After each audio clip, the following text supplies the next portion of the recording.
On the front line, the Prime Minister wants the country to continue jabbing against COVID, but is being accused of fighting without full force as pressure mounts to implement Plan B.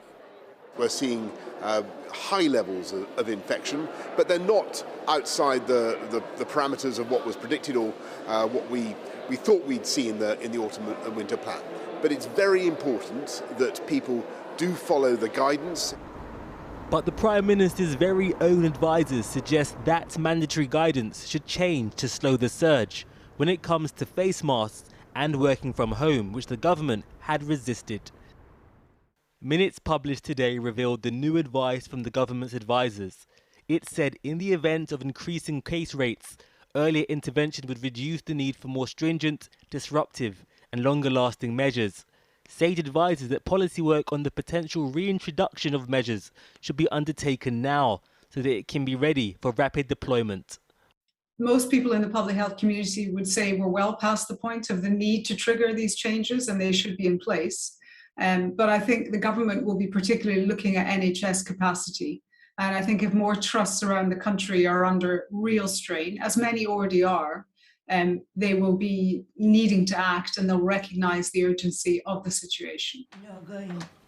On wards and residential homes, the challenge for health and social care is already here, according to a new report from the Care Quality Commission. And yet, the pressure on care providers is mounting. The staff vacancy rate in residential care homes has increased from 6% in April to 10.2% last month. This has a huge knock-on effect. There are now 75,000 people waiting to be assessed for care support. And if this sounds high, the number of people in England waiting to start hospital treatment hit a record of 5.6 million patients in July, with almost 300,000 waiting longer than 52 weeks for treatment one. We draw particular concerns around the recruitment and retention in adult social care. We're also worried about about urgent and emergency care services. And whilst we recognise there are no simple answers to these very complex problems, there are no silver bullets, if you like.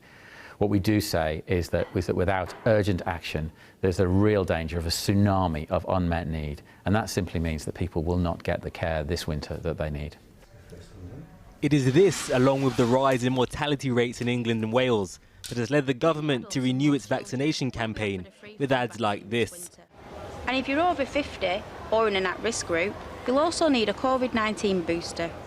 There is a 6-month gap between a second jab and a booster, but pressure for that to change. Should the wait time for booster jabs be reduced? There's very good evidence now from a number of countries that there is genuine waning. I think it would be reasonable to reduce that time, potentially to around 5 months post-second dose, particularly as we head into the winter. Although the government's scientific advisors are optimistic hospital admissions will not surpass January's peak, they say a dose of minor pain could avoid major disruption as COVID cases rise across Europe again. Simeon Brown reporting there. Well, joining me now is Jeremy Brown, Professor of Respiratory Infection at UCL and a member of the Joint Committee on Vaccination and Immunisation, the group of experts which advises the government on vaccines. Professor Brown, thanks very much for talking to us this evening. I'll come to vaccinations just in a moment, if that's OK. I want to ask you first about the latest scientific advice, SAGE advice released today. The advisers say we need to be ready to rapidly deploy stricter restrictions of the sort we saw 6 months ago. The government say no need to move to Plan B yet. I wonder where your committee is on this. So that really isn't an area that our committee judges on or makes statements about, I'm afraid. The use of sort of social distancing measures to control infection is not in our remit. I guess it is fair to say, though, that we don't expect the vaccination program itself to control all of the infection that might be occurring in the community. So some degree of social distancing would be beneficial from that point of view. Yes, exactly. I suppose that's the point, isn't it? The vaccinations, clearly, the government say that's their focus at the moment, but it's one part of the picture, isn't it? Well, we think so, yes.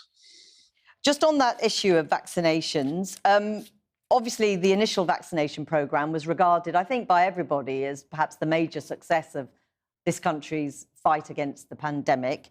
The booster vaccination programme doesn't seem to be progressing so well. I wonder what your thoughts are about why. Well, at the moment, there are different vaccination programs going on. There's the booster program, there's the third dose in those who are immunosuppressed, and there's the vaccination program in children. So there are sort of competing vaccination programs occurring simultaneously, which makes things more complicated for the delivery people.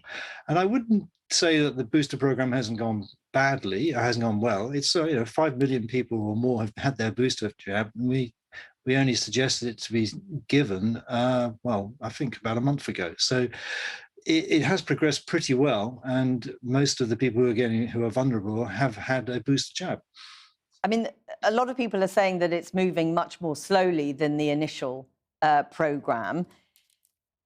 Where are JCVI right now on the advice about how long you need to wait before that booster can be given?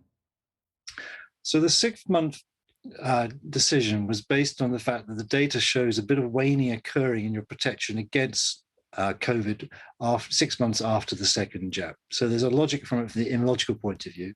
It's also a time when if you give a dose at that sort of gap, a 6-month gap, then the prolonged benefit of the vaccination is likely to be better than if you give it shorter than that, in a 4-month or a 5-month gap, for example. And then also there's this issue that we need to make sure that the people who get protected are those who are most likely to be get severe disease, which are the elderly, and they're also the people who had their second jab the longest time ago. So by having that 6-month stipulation, it means that we can work our way down the patients the people who are most likely to get severe infection and who have the waning occurring at the most has occurred the most because they were vaccinated the longest time ago. They also tend to be people whose immune system is a bit weaker as well, and the waning would occur quicker just because of their age. And just so that I understand, I mean, the JCVI advice is this sort of 6-month period seems to be the optimum. This discussion now about whether that should be reduced to 5 months, I mean, would you back that? Not really. I think we have to bear in mind that a lot of the people coming into hospital with COVID and ending up in intensive care are those who've not had any vaccine at all. And in fact, if we could vaccinate the 700,000 or 800,000 people who, due to their age or due to their underlying medical conditions, are more susceptible to COVID, then actually that would be very beneficial, and more beneficial perhaps than giving booster jabs to people in their 60s and 70s. Jeremy Brown, thanks very much for talking to us this evening. Thank you. Thank you.